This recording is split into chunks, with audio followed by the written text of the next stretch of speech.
Hello friends, social science study room में आपका स्वागत है। आज हम प्रीवियस ईयर के क्वेश्चन पेपर डिस्कस करेंगे।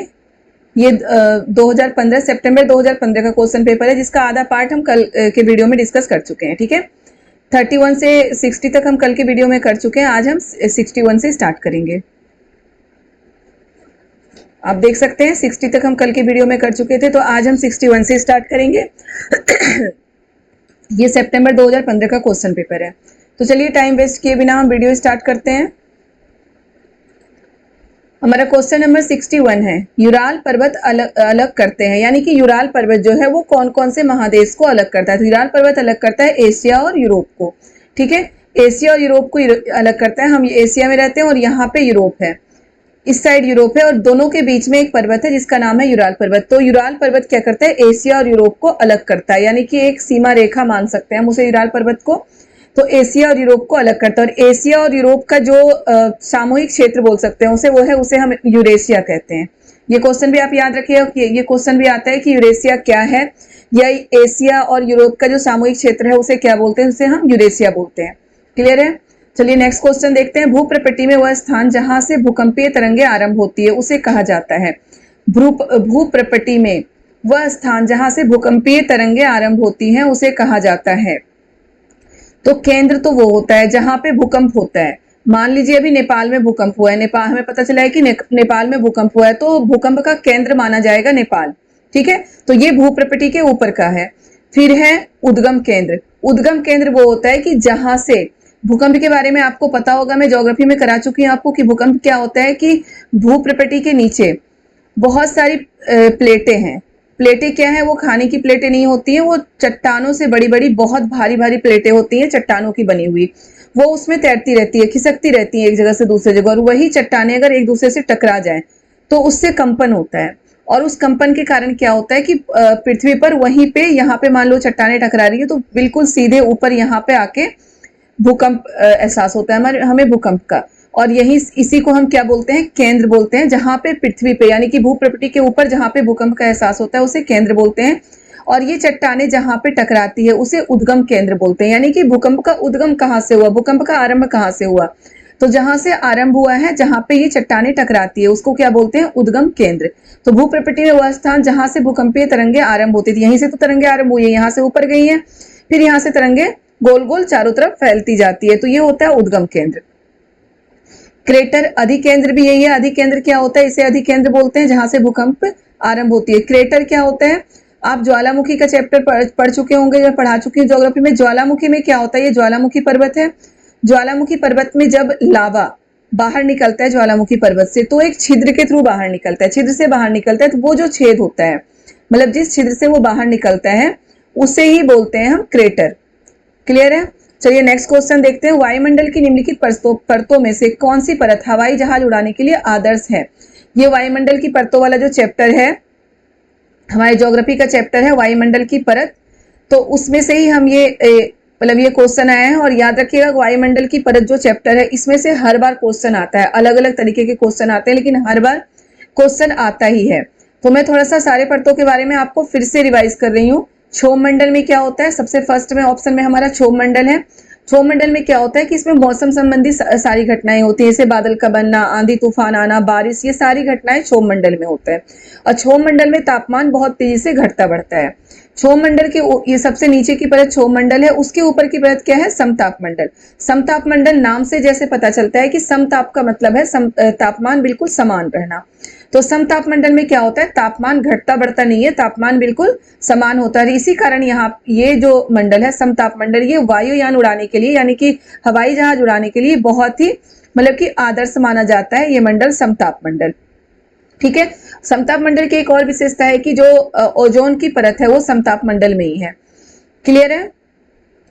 हमारा ऑप्शन होगा, आंसर होगा समताप मंडल की हवाई जहाज उड़ाने के लिए सबसे आदर्श कौन सा है, तो समताप मंडल। क्योंकि समताप मंडल में तापमान में परिवर्तन नहीं होता, बादल नहीं बनते, बारिश नहीं होती, आंधी तूफान कुछ नहीं होता है। और इस कारण क्या होता है कि समताप जो हमारे हवाई जहाज वहां पे उड़ाने से कोई दिक्कत नहीं आती है।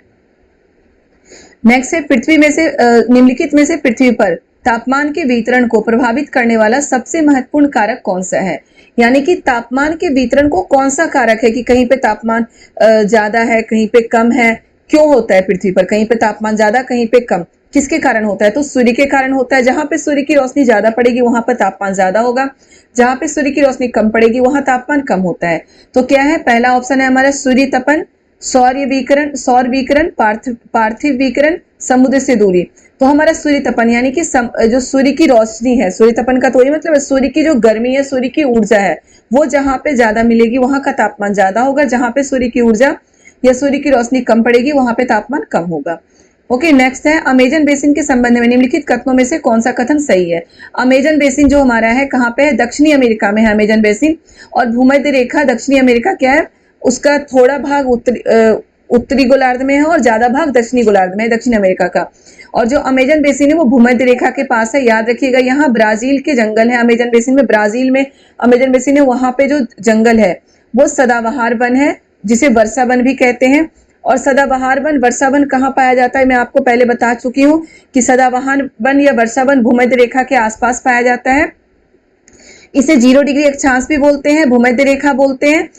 तो ये कहाँ पे पाया जाता है? सदाबहार वन भूमध्य रेखा के आसपास पाया जाता है, क्योंकि यहाँ पे सूर्य की किरणें बिल्कुल सीधी पड़ती हैं। और सूर्य की किरणें सीधी पड़ने से क्या होता है कि ये मतलब कि वाष्पीकरण वहां पे ज्यादा होगा और बादल बनते हैं, ज्यादा बादल बनते हैं और ज्यादा बारिश होती है। तो जहां पे ज्यादा बारिश होगी वहां पे पेड़ पौधे ज्यादा घने होंगे। तो वही है, सदाबहार वन वहीं पे पाए जाते हैं अमेजन बेसिन में। तो इससे आपका क्लियर हो जाएगा कि अमेजन बेसिन हमारा कहाँ पे है? भूमध्य रेखा के आसपास है। ठीक है, तो इसमें अमेजन बेसिन के संबंध में निम्नलिखित कथनों में से कौन सा कथन सही है, हमें ये ढूंढना है। तो देखिए, सबसे पहले क्या है? अमेजन बेसिन भूमध्य रेखीय प्रदेश में आता है, तो बिल्कुल सही है हमारा। सबसे पहला ही ऑप्शन सही हो गया जो मैं अभी आपको बता रही थी कि भूमध्य रेखीय प्रदेश में अमेजन बेसिन आता है। नेक्स्ट, बाकी के ऑप्शन भी हम एक बार देख लेते हैं।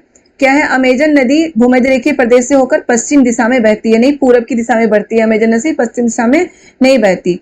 नेक्स्ट है अमेजन नदी डेल्टा का निर्माण करती है जो मैंग्रोव वनों से ढका है। अभी मैं बता चुकी हूँ कि अमेजन नदी के पास सदाबहार वन, वर्षा वन है, मैंग्रोव वन नहीं है, तो ये भी गलत होगा हमारा। नेक्स्ट है अमेजन नदी basin Brazil, Peru, Bolivia, Argentina के भागों से अववाहित होती थी, ये भी हमारा गलत है। तो हमारा ऑप्शन नंबर 1 सही है कि अमेजन बेसिन भूमध्य रेखीय प्रदेश में आता है। आपको मैं बार बार बोलती हूँ कि थ्योरी पढ़ना जरूरी है, क्योंकि अगर थ्योरी पढ़ेंगे, मान लीजिए इसमें तो एक ही पॉइंट दिया गया है ना, लेकिन अमेजन नदी की जो विशेषता है उसके जो पॉइंट है कई सारे हैं। ठीक है, तो हम थ्योरी अगर पढ़ेंगे, थ्योरी की वीडियोस अगर आप देखेंगे तभी तो आपको सारे पॉइंट क्लियर होगा। तो थ्योरी की वीडियो देखना भी बहुत जरूरी है, तो उसे जरूर देखते रहिए आप। चलिए, नेक्स्ट हमारा क्या है? विश्व में भारत का सबसे ऊंचा सड़क मार्ग निम्नलिखित में से कौन सा है? तो विश्व में भारत का सबसे ऊंचा सड़क मार्ग निम्नलिखित में से कौन सा है? तो मनाली लेह सड़क मार्ग जो है वो विश्व का सबसे ऊंचा सड़क मार्ग माना गया है, जो कहाँ पे है? भारत में है। ये मनाली से लेह तक जाती है सड़क मार्ग। ओके, नेक्स्ट है भूस्खलन को नियंत्रित करने के लिए निम्नलिखित में से न्यूनीकरण क्रियाविधि कौन सी नहीं है? मतलब कि भूस्खलन जो होता है, भूस्खलन क्या होता है? मिट्टी का कटना। ओके, ज्यादातर ये पहाड़ी इलाकों में होता है कि पहाड़ी इलाकों में जो पहाड़ गिर जाते हैं या मिट्टी कटती है, क्यों कटती है? अगर नीचे की मिट्टी हम काटते जाएंगे तो ऊपर से तो वो गिरेगा ही। अब क्या होगा अगर आपके पैर को काट दिया जाए तो आप कहाँ जाएंगे? गिरेंगे ही, हम गिर ही जाएंगे ना। तो वही चीज पहाड़ों के साथ होता है या मिट्टी के जो बड़े बड़े टीले होते हैं उसके साथ भी होता है कि अगर नीचे की मिट्टियों को हम काटते जाएंगे तो क्या होगा? ऊपर की जो मिट्टी है वो गिर जाती है। तो यही होता है हमारा भूस्खलन, और इसमें कई कई गांव भी दब जाते हैं। कई बार आपने न्यूज में सुना होगा कि भूस्खलन के कारण मतलब कि गांव का नामो निशान तक मिल गया, कई कई गांव दब जाते हैं। तो इसका मतलब भूस्खलन कम हो, इसके लिए क्रियाविधि कौन सी नहीं है? कौन सा इसमें ऐसा ऑप्शन है जो भूस्खलन कम करने के उपाय में नहीं आएगा? पहला क्या है? भूस्खलन प्रवण क्षेत्रों के पहचान के लिए संकट मानचित्र, बिल्कुल सही है। जहां पे भूस्खलन सबसे ज्यादा होता है उसके लिए एक मानचित्र बना लिया जाए, जिसका नाम संकट मानचित्र रख सकते हैं, कुछ भी रख सकते हैं, लेकिन उसके लिए क्या होता है? एक मैप बना लिया जाए कि यहाँ पे भूस्खलन होने के चांसेस ज्यादा हैं। दूसरा है भूमि को खिसकने से बचाने के लिए प्रतिधारी दीवार का निर्माण करना, बिल्कुल सही है। अगर मान लो कि हम मिट्टी काट रहे हैं तो वहां पे एक प्रतिधारी दीवार, वो दीवार चट्टान के बना सकते हैं, कैसे भी बना सकते हैं, ताकि उससे जो उस पर जो मिट्टी टिकी हुई है वो टिकी हुई रहे। फिर है भूस्खलन को रोकने के लिए वनस्पति आवरण को कम करना, तो ये बिल्कुल भी नहीं होगा। भूस्खलन को रोकने के लिए वनस्पति को लगाना चाहिए, पेड़ पौधे लगाना चाहिए। पेड़ पौधों से क्या होता है कि पेड़ पौधे मिट्टी को पकड़ के रखती है, पेड़ पौधे की जो जड़ें होती हैं वो मिट्टी को पकड़ के रखती है, जिससे भूस्खलन होने के चांसेस कम होते हैं। ठीक है, उसके बाद चौथा ऑप्शन हमारा है भूस्खलन की गतिशीलता को नियंत्रित करने के लिए सतही अपवाह का नियंत्रण सुनिश्चित करना। सतही अपवाह यानी कि सतह से जो मिट्टियां कटती रहती है उसके क्या होता है कि उस पर नियंत्रण सुनिश्चित करना कि उसको रोका जाए। तो ये जो तीन है, फर्स्ट, सेकंड और फोर्थ, ये तो हमारे भूस्खलन को रोकने का तरीका है। जो थर्ड है ये भूस्खलन को रोकने का तरीका नहीं है, तो इसमें नहीं वर्ड बोला गया था, तो हमारा थर्ड ऑप्शन सही होगा। ठीक है, नेक्स्ट है निम्नलिखित में से किसके उत्पादों को काला सोना कहा जाता है? तो पेट्रोलियम को काला सोना कहा जाता है, याद रखिएगा, पेट्रोलियम को काला सोना कहा जाता है। और एक और है भारत में, जो दक्षिण भारत में होता है, काली मिर्च। काली मिर्च को भी काला सोना बोला गया था, लेकिन काली मिर्च को काला सोना विदेशों में बोला जाता है। और उत्पादों को है, किसके उत्पादों को काला सोना कहा जाता है? तो पेट्रोलियम के उत्पादों को काला सोना कहा जाता है। ठीक है, अगर ये हो कि कौन सा ऐसा मसाला है जिसे विदेशों में काला सोना बोला गया है, तो काली मिर्च को काला सोना बोला गया था विदेशों में। नेक्स्ट है निम्नलिखित में से कौन सा भारत का परमाणु ऊर्जा संयंत्र नहीं है? कलपक्कम, तारापुर, नरोरा, ये सारे ही क्या है? परमाणु ऊर्जा संयंत्र हैं, याद रखिएगा। क्वेश्चन ये भी आ सकता है, अब जो आई हो सकता है ये आ सकता है कि निम्नलिखित में कौन सा परमाणु ऊर्जा संयंत्र है? तो ये तीन नाम आपको बिल्कुल याद रखने हैं, कलपक्कम, तारापुर, नरोरा, ये परमाणु ऊर्जा संयंत्र है। पोखरण परमाणु ऊर्जा संयंत्र नहीं है। ओके, नेक्स्ट है निम्नलिखित में से किसमें स्थानांतरित किसी को मिल्पा के नाम से जाना जाता है? मतलब कौन सा ऐसा देश है जहां पे स्थानांतरित किसी को मिल्पा के नाम से जाना जाता है? तो वो मैक्सिको है। लेकिन इससे पहले मैं थोड़ा सा आपको स्थानांतरित कृषि बता दूं। ज्योग्राफी पढ़ाते हुए बताया था मैंने स्थानांतरित कृषि, और हिस्ट्री में भी स्थानांतरित कृषि है, वो भी मैं आपको बता चुकी हूँ। स्थानांतरित कृषि के कई नाम है, एक तो स्थानांतरित कृषि, झूम कृषि, कर्तन एवं दहन कृषि और मिल्पा। ठीक है, ये सारे नाम आपको कहाँ पे किस नाम से उसे पुकारा जाता है वो आपको याद कर लेना है, समझ लेना है। स्थानांतरित कृषि होती क्या है? तो कर्तन एवं दहन कृषि से आप इसे समझिए। कर्तन का मतलब होता है काटना, दहन का मतलब होता है जलाना। ठीक है, तो स्थानांतरित कृषि में, कर्तन एवं दहन कृषि या स्थानांतरित कृषि में क्या होता है कि पेड़ पौधों को काटकर उसके पत्तों को जला दिया जाता है और फिर उसके राख को मिट्टी में मिला देते हैं, जिससे क्या होता है कि मिट्टी ज्यादा उपजाऊ हो जाती है। और फिर उस पर फसल लगाते हैं। फसल लगाने के बाद एक बार फसल तैयार हो जाए तो फसल को काटने के बाद हम मतलब कि जो ये ज्यादा आदिवासी लोग करते हैं, जो घुमंतु आदिवासी होते हैं, वही स्थानांतरित कृषि ज्यादा करते हैं। इसी कारण इसका नाम स्थानांतरित कृषि पड़ा है। ठीक है, कि स्थान बदल बदल के कृषि करते हैं। वो क्या करते हैं, एक बार फसल तैयार होने के बाद फसल काट लेते हैं और फिर उस जगह को छोड़ के कहीं दूसरी जगह चले जाते हैं स्थानांतरित कृषि के लिए। इससे क्या होता है कि जहां पे वो कृषि करते हैं वो स्थान फिर से हरा भरा हो जाता है।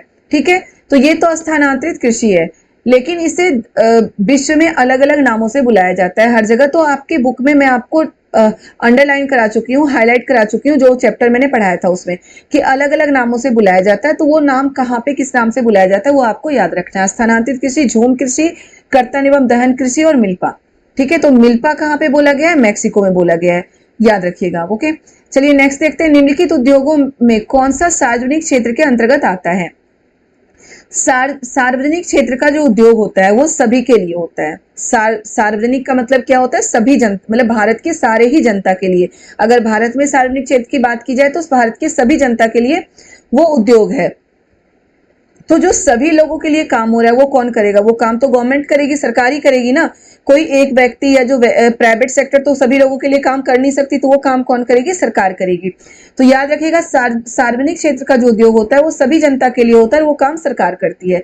तो कौन सा सार्वजनिक क्षेत्र का उद्योग है? तो हिंदुस्तान एरोनॉटिक लिमिटेड, ये क्या है? सार्वजनिक क्षेत्र का उद्योग है। इसमें क्या होता है? हिंदुस्तान एरोनॉटिक लिमिटेड, इसमें जो हवाई जहाज से रिलेटेड जो सामान होते हैं वो बनाए जाते हैं। ठीक है, फिर सुधा डेयरी, ये सहकारी उद्योग है। मारुति उद्योग लिमिटेड, इसमें भी क्या है? प्राइवेट है। टाटा आयरन और स्टील कंपनी, ये भी प्राइवेट उद्योग है। तो हमारा हिंदुस्तान एरोनॉटिक्स लिमिटेड ये सार्वजनिक क्षेत्र का उद्योग है। ओके, नेक्स्ट देखते हैं, ग्राम सभा के बारे में निम्नलिखित कथनों में से कौन सा कथन सही है? ग्राम सभा पॉलिटी में करा चुकी हूँ, 6 क्लास की पॉलिटी में है ग्राम सभा। इसके बारे में निम्नलिखित में से कौन सा कथन सही है? तो फर्स्ट है, यह जिले में सभी गांवों के सरपंचों की बैठक है। तो सभी गांवों के सरपंचों की बैठक नहीं होती है ये। इसमें क्या होता है? गांव के सभी मैच्योर वैसे लोग जो कि वोट डालते हैं, जिनका नाम मतलब कि वोटर लिस्ट में है, वो सभी लोगों की बैठक होती है ग्राम सभा। गांव के सभी मेंबर, सभी ग्राम सभा के मेंबर वो सारे लोग होते हैं जो गांव के 18 या 18 साल से ज्यादा उम्र के व्यक्ति हैं, चाहे स्त्री पुरुष किसी भी जाति धर्म या लिंग के हो, सभी ग्राम सभा के मेंबर होते हैं, सभी की बैठकें होती हैं। नेक्स्ट है ग्राम सभा का सचिव ग्राम सभा और ग्राम पंचायत की बैठक बुलाने तथा कार्रवाई का आलेख रखने के लिए उत्तरदायी होता है। तो ये बिल्कुल सही है, जो ग्राम सभा का सचिव है वो बैठक बुलाने और कार्रवाई का जो भी रिकॉर्ड रखने के लिए उत्तरदायी वो सचिव होता है। फिर है सभी ग्राम पंचायतों की विकास संबंधी योजनाओं का ग्राम सभा में पुनर्निरीक्षण होता है। नहीं होता ग्राम सभा में पुनर्निरीक्षण। उसके बाद है ग्राम सभा सभी ग्राम पंचायतों को धनराशि के वितरण के लिए को नियमित करता है। तो धनराशि के वितरण को नियमित ग्राम सभा नहीं करती है। ओके, ग्राम पंचायतों को धनराशि के वितरण के लिए राज्य सरकार करती है, जिला परिषद करती है। ओके, नेक्स्ट है लोकतंत्र में लोगों की सहभागिता पर दिए गए निम्नलिखित दो कथनों ए और बी पर विचार कीजिए और सही उत्तर का चयन कीजिए। ए हमारा क्या है कि लोकतंत्र में सामाजिक आंदोलनों को संगठित करना सरकार और उसके कार्यों को चुनौती देने का तरीका है। बिल्कुल सही है, जो लोकतंत्र में सामाजिक आंदोलन होता है वो क्या होता है, सरकार और उसके कार्यों को चुनौती देने का तरीका है। मान लो किसी भी समाज की तरफ से कोई आंदोलन हो रहा है, क्यों हो रहा है, क्योंकि उसे सरकार के किसी कार्य में कमी दिख रही है, सरकार के द्वारा कोई कानून बनाया गया उसमें उसे कमी दिख रही है, तभी तो वो आंदोलन हो रहा है। तो इसका मतलब क्या हुआ कि हम सरकार के कार्यों को चुनौती दे रहे हैं। तो ये बिल्कुल सही है कि लोकतंत्र में सामाजिक आंदोलनों को संगठित करना सरकार और उसके कार्यों को चुनौती देने का एक तरीका है। नेक्स्ट है लोकतंत्र सभी लोगों को भागीदार होने की अनुमति देता है, लेकिन समाज के सभी वर्गों के लोग ऐसा करने में समर्थ नहीं है। ये भी बिल्कुल सही है कि लोकतंत्र में सभी लोगों को भागीदार होने की अनुमति तो मिल रही है, लेकिन समाज के बहुत सारे वर्ग ऐसे हैं जो बिल्कुल कटे हुए हैं। जैसे जो गांव में ऐसे गांव में रह रहे हैं जहां से कि वोट देने जाने के लिए भी दूर जाना पड़ता हो, या फिर वहां का समाज कुछ, वहां की संस्कृति कुछ ऐसी हो कि औरतें घर से बाहर ना निकलती हो। तो इस तरह के लोग क्या होते हैं कि मतलब भागीदारी से अभी तक क्या होता है, सभी वर्ग के लोग ऐसा करने में समर्थ नहीं होते हैं। तो हमारा ए और बी दोनों ही ऑप्शन सही है। लोकतंत्र में लोगों की सहभागिता के संबंध में दोनों ही ऑप्शन हमारा सही है। तो ऑप्शन नंबर 2 हमारा सही होगा कि और ए और बी दोनों सही है। नेक्स्ट है निम्नलिखित में से कौन सा तिब्बत का राष्ट्रीय ग्रंथ है। तिब्बत का राष्ट्रीय ग्रंथ कौन सा है, केसर सागा, याद रखिएगा। और तिब्बत का राष्ट्रीय ग्रंथ है, और ये लद्दाख में भी इस ग्रंथ की को मतलब कि बहुत रिस्पेक्ट दिया जाता है, और लद्दाख में भी लोग इस ग्रंथ को गा के सुनाते हैं एक दूसरे को। और क्वेश्चन ये भी आता है, कई बार आ चुका है कि लद्दाख और तिब्बत, लद्दाख को छोटा तिब्बत बोला गया है, तो क्यों बोला गया है। तो यही है कि वहां पे क्या होता है, लद्दाख को छोटा तिब्बत क्यों बोला गया, धार्मिक समानता के कारण लद्दाख को छोटा तिब्बत बोला गया है, क्योंकि लद्दाख में भी बौद्ध और मुस्लिम है और तिब्बत में भी बौद्ध और मुस्लिम है। तो धार्मिक समानता के कारण लद्दाख को छोटा तिब्बत बोला गया। और केसर सागा जो कि तिब्बत का राष्ट्रीय ग्रंथ है वो लद्दाख में भी फेमस है। क्लियर है। चलिए नेक्स्ट है, ये क्वेश्चन भी आ सकता है कि लद्दाख में तिब्बत का कौन सा ग्रंथ फेमस है, तो केसर सागा, याद रखिएगा। चलिए नेक्स्ट देखते हैं, पटवारी जिसे लेखपाल भी बोला जाता है द्वारा किए गए कार्यों के विषय में ए और बी दो कथन दिए गए, उन पर विचार कीजिए और निम्नलिखित में से सही उत्तर का चयन कीजिए। पटवारी का कार्य क्या होता है, गांव में जमीन का लेखा जोखा रखना कि किसके पास कितनी जमीन है, कहाँ पे कौन सी जमीन है, उसका लेखा जोखा रखना, और जमीन में जो उपज होती है उससे कितना टैक्स मिलता है उसका रिकॉर्ड रखना, ये पटवारी का कार्य होता है। ओके, तो हम देखते हैं इसमें क्या है कि उन पर विचार कीजिए कि निम्नलिखित में से कौन सा सही है। फर्स्ट क्या है, पटवारी एक गांव अथवा गांव के समूह की भूमि का अद्यतन लेखा जोखा रखता है। बिल्कुल सही है, जमीन का लेखा जोखा रखना पटवारी का कार्य है। दूसरा है, पटवारी अपने अधिकार क्षेत्र में उगाई गई फसलों के बारे में सरकार को सूचना देने के लिए उत्तरदायी। तो ये भी सही है कि जो उसके अधिकार क्षेत्र में जो फसल उगाए जाते हैं जमीन पर, उसकी सूचना सरकार को कौन देता है, पटवारी देता है। तो हमारा ए और बी दोनों सही है, ऑप्शन नंबर 2 सही होगा हमारा। ओके, चलिए नेक्स्ट देखते हैं, निम्नलिखित में से कौन सा कथन लोकतंत्र के संबंध में गलत है। याद रखिएगा, गलत वर्ड आया है यहाँ पे, बिल्कुल ध्यान से हमें करना होता है कि कई बार यही गलतियां हो जाती है कि गलत पर हम ध्यान नहीं देते, क्योंकि उस समय हमें स्पीड बढ़ाना होता है कि हम जल्दी जल्दी क्वेश्चन सॉल्व करें, तो गलत वर्ड पर हम ध्यान नहीं देते और जल्दी जल्दी गलत कर जाते हैं। ओके, क्या है, निम्नलिखित में से कौन सा कथन लोकतंत्र के संबंध में गलत है।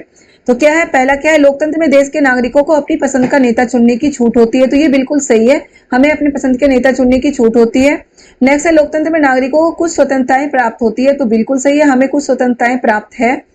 उसके बाद तीसरा है, लोकतंत्र में एक शासक के पास देश पर शासन करने की संपूर्ण ताकत होती है। तो लोकतंत्र में एक शासक के पास, सिर्फ एक शासक के पास देश पर शासन करने की संपूर्ण ताकत नहीं होती है, बल्कि जो शासन करने की ताकतें हैं उसको बांट दिया जाता है, यानी कि अधिकार क्षेत्र को बांट दिया जाता है।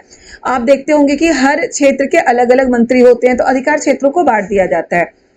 तो हमारा ऑप्शन नंबर थर्ड सही होगा। लेकिन ऑप्शन नंबर 4 भी हम देखते हैं क्या है, लोकतंत्र में लोग लिए गए निर्णयों पर प्रश्न उठा सकते हैं। बिल्कुल उठा सकते हैं, लोकतंत्र में हम लिए गए निर्णयों पर प्रश्न उठा सकते हैं। तो हमारी जो लोकतंत्र की विशेषता फर्स्ट, सेकंड और फोर्थ है, लेकिन जो थर्ड है वो लोकतंत्र की विशेषता नहीं है, जिसमें गलत पूछा गया है, तो हमारा थर्ड सही होगा।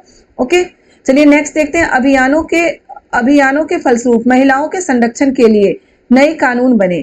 निम्नलिखित प्रताड़नाओं में से किस एक कारण महिलाओं को संरक्षित करने के लिए 2006 में एक कानून बनाया गया था? तो इसके लिए घरेलू हिंसा के विरुद्ध कानून बनाया गया था 2006 में, याद रखिएगा। घरेलू हिंसा के विरुद्ध 2006 में कानून बनाया गया था, जो किसके लिए है? महिलाओं के सपोर्ट में बनाया गया था। नेक्स्ट है, संचार माध्यम के संदर्भ में निम्नलिखित में से कौन सा गलत है? संचार माध्यम क्या होता है? जिसके थ्रू हम अपनी बात दूसरों तक पहुंचाते हैं। जैसे कि मैं अभी इंटरनेट के थ्रू अपनी बात आप तक पहुंचा रही हूँ, ये भी एक संचार माध्यम है। संचार माध्यम क्या क्या होता था? मतलब एक जनसंचार माध्यम होता है, जिससे क्या होता है कि जो हम अपनी बातें किसी को पहुंचाते हैं, जनसंचार माध्यम है। लेटर के थ्रू सबसे पहले लोग लेटर लिखते थे। फिर क्या होता है? फोन, ट्रिन वाला फोन आता था, जो हम घर में ही बात कर सकते थे, बाहर ले जाके बात हम नहीं कर सकते थे। उसके बाद मोबाइल फोन आया, हम कहीं से भी बात कर सकते हैं। अब हम वीडियो कॉल कर सकते हैं, हर तरीके से बात कर सकते हैं। तो ये सारे संचार माध्यम है। न्यूज़पेपर, टीवी, इंटरनेट, ये सारे क्या है? संचार माध्यम के तरीके हैं कि संचार माध्यम किसी भी चीज के बारे में जानकारी देना दूसरों को, ये संचार माध्यम है। ठीक है, तो क्या है संचार माध्यम के संदर्भ में कथनों में कौन सा गलत है? तो पहला क्या है?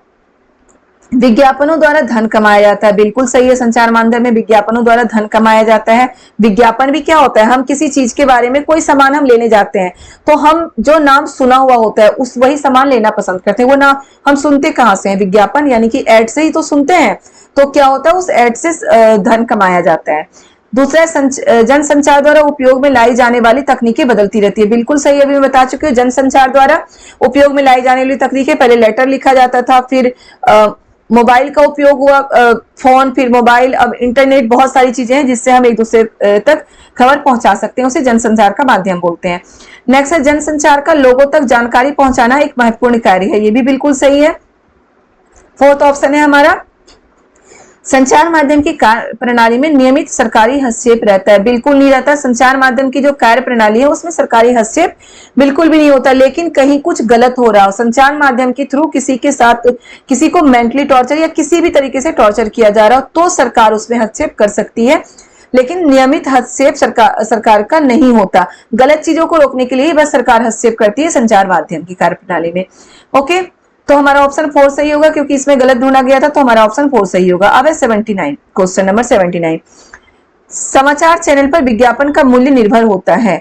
जो समाचार चैनल, न्यूज चैनल होते हैं, उसमें विज्ञापन यानी कि एड का जो मूल्य होता है, कॉस्ट होता है, वो कैसे निर्भर होता है? चैनल की लोकप्रियता पर, दर्शकों की मांग पर, बड़े व्यापारिक घरानों पर, कंपनी क्षेत्र पर। अब फर्स्ट तो सही है हमारा, हमें पता है कि, लेकिन हम सेकंड देखते हैं, दर्शकों की मांग पर। तो दर्शकों की मांग पर कोई ऐड थोड़ी ना आता है। क्या हम बोलते हैं कि ये ऐड दिखाओ? बिल्कुल नहीं बोलते। वो ऐड जो चैनल होते हैं अपनी मर्जी से दिखाती है, हमारे मांग पर कोई लोकप्रियता नहीं होती। फिर बड़े व्यापारिक घरानों पर, ऐसा भी नहीं है कि बड़े व्यापारिक घरानों के द्वारा कोई विज्ञापन का मूल्य निर्भर होता है। बड़े व्यापारिक घरानों के द्वारा कोई विज्ञापन करवाया गया है तो उसको ज्यादा कॉस्ट मिलेगा, या फिर छोटे व्यापारिक घराने कराया गया तो कम मिलेगा। कंपनी क्षेत्र पर, यानी कि कंपनी के क्षेत्र पर, इस पे भी नहीं होता। चैनल की लोकप्रियता पर, चैनल की लोकप्रियता पर होता है कि चैनल कितना लोकप्रिय है, उसे कितने लोग देख रहे हैं।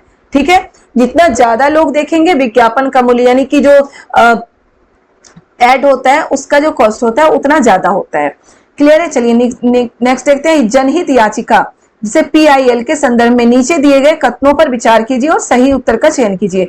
जनहित याचिका यानी PIL क्या होता है कि हमें, अगर हमारे किसी भी अधिकार का हनन हो रहा है, हनन मतलब कि हमें कोई भी अधिकार अगर नहीं मिल रहा है, ठीक है, किसी भी अधिकार को अगर किसी के द्वारा नुकसान पहुंच रहा है, हमारे किसी अधिकार को नहीं मिल रहा है, तो हम एक याचिका दायर कर सकते हैं सुप्रीम कोर्ट और हाई कोर्ट में। एक याचिका दायर कर सकते हैं, उसी को बोलते हैं जनहित याचिका। यानी कि अपनी बात हम सुप्रीम कोर्ट, हाई कोर्ट तक अपनी शिकायत पहुंचा सकते हैं, उसे बोलते हैं जनहित याचिका। ठीक है, जनहित यानी कि जनता के हित में हम सुप्रीम कोर्ट, हाई कोर्ट में कोई याचिका दे रहे हैं, कोई मतलब कि क्या उसको बोल सकते हैं, कोई स्टेटमेंट हम भेज रहे हैं सुप्रीम कोर्ट और हाई कोर्ट में। ठीक है,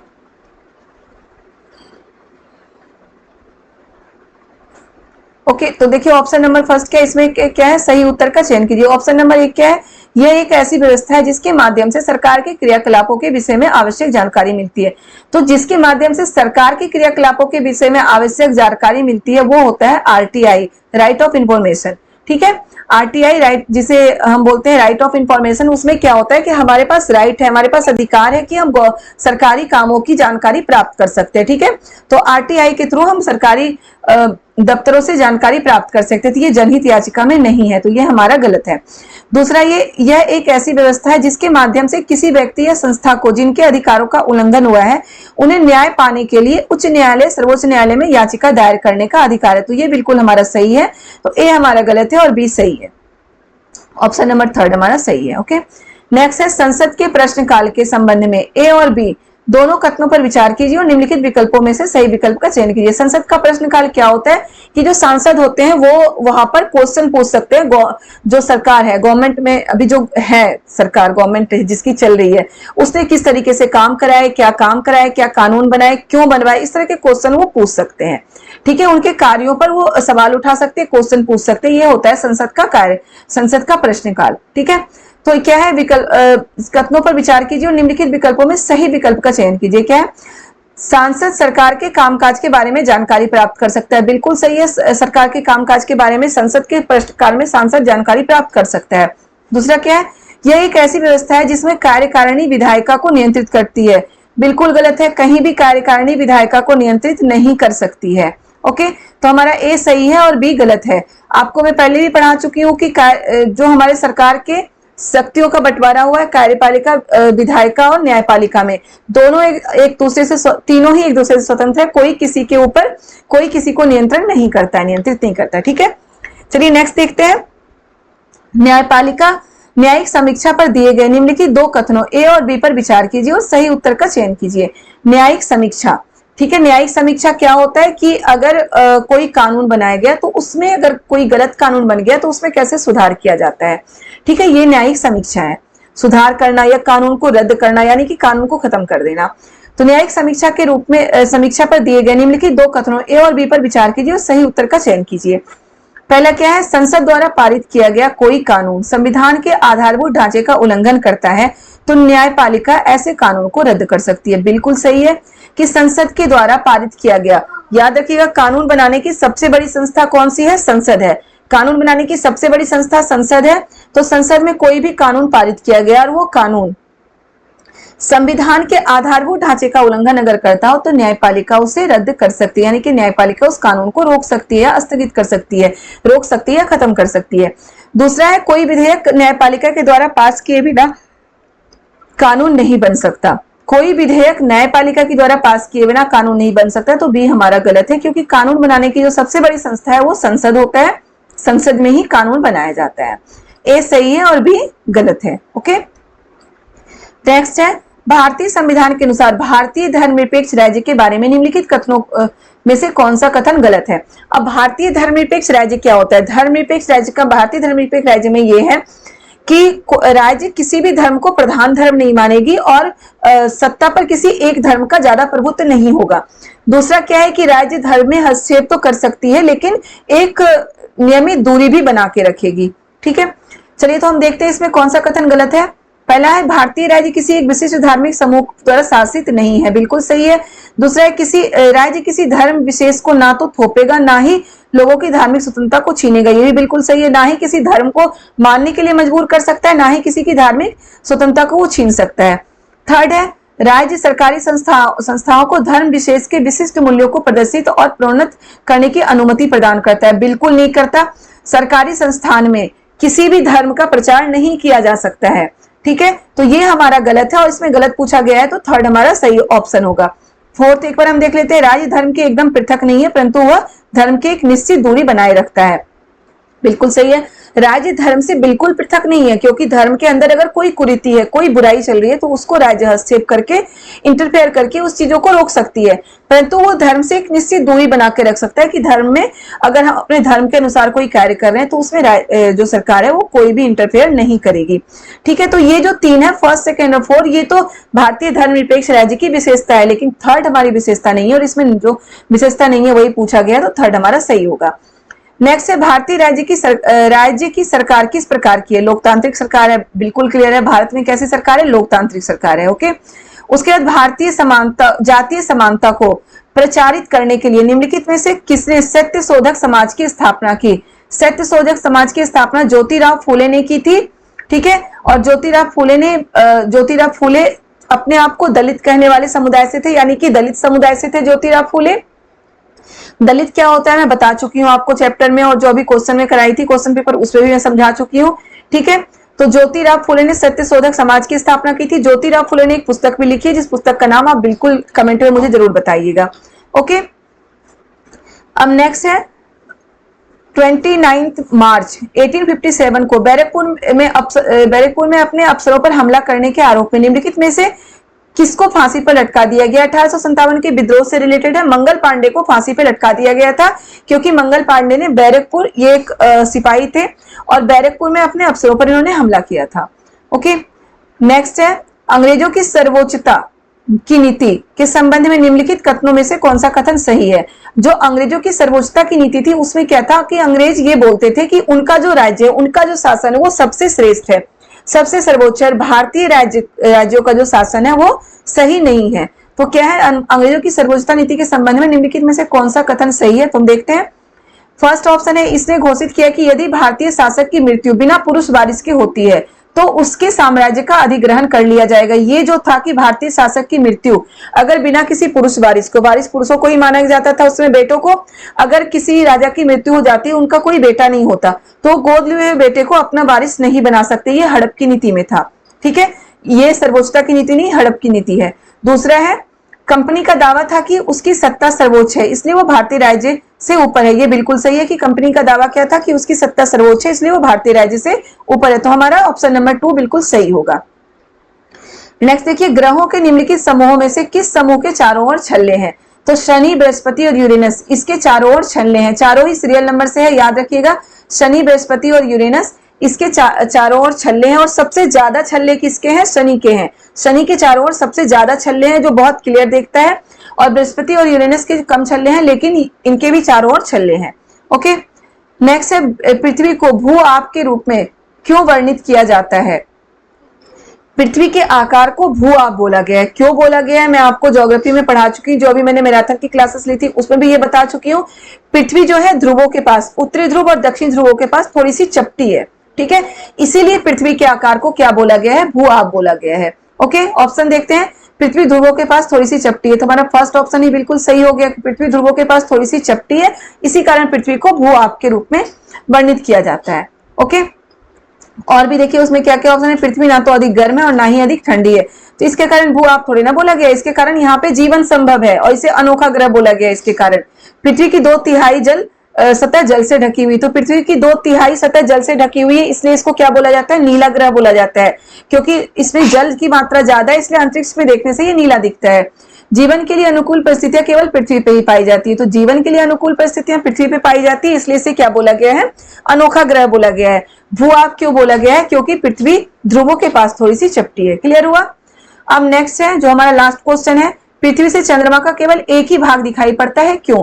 तो पृथ्वी से चंद्रमा का एक ही भाग दिखाई पड़ता है। याद रखिएगा कि चंद्रमा पृथ्वी के परिक्रमण में, पृथ्वी के पूरे परिक्रमण में कितना टाइम लगाती है? 27 दिन का टाइम लगाती है, और वही 27 दिन में वो अपने अक्ष पर भी घूमती है। घूर्णन और परिक्रमण में आपको बता चुकी हूँ। घूर्णन का मतलब होता है अपने अक्ष पे घूमना, यानी कि हम खड़े हैं और गोल गोल यहीं पे यूं यूं घूमे जा रहे हैं, वो तो घूर्णन है। परिक्रमण क्या होता है? किसी एक कोई चीज या कुछ भी हो उसकी परिक्रमा करना, उसके चारों ओर घूमना, वो परिक्रमण होता है। तो क्या होता है? चंद्रमा पृथ्वी की परिक्रमा करती है और पृथ्वी की परिक्रमा करने में वो क्या कितने दिन लगाती है? 27 दिन का टाइम लगाती है, और उतने ही दिन में वो अपने अक्ष पर भी घूमती है। ओके, और यही रीजन है कि पृथ्वी से चंद्रमा का हमें एक ही भाग हमेशा दिखाई देता है। देखिए तो ये क्यों दिखाई देता है ये पूछा गया। फर्स्ट है, चंद्रमा अपने अक्ष पर एक चक्कर पूरा करने से कहीं अधिक समय पृथ्वी पर चक्कर पूरा करने में लगाती है, तो ये होगा ही नहीं। अभी मैंने बताया था जितने टाइम वो अपने अक्ष पे घूमती है उतने टाइम पृथ्वी के चारों ओर घूमती है, उतने टाइम में। नेक्स्ट है, पृथ्वी चंद्रमा का एक चक्कर पूरा करने में जितना समय लेता है उतना ही समय अपने अक्ष पर एक चक्कर पूरा करने में लेता है, तो ये हमारा बिल्कुल सही है।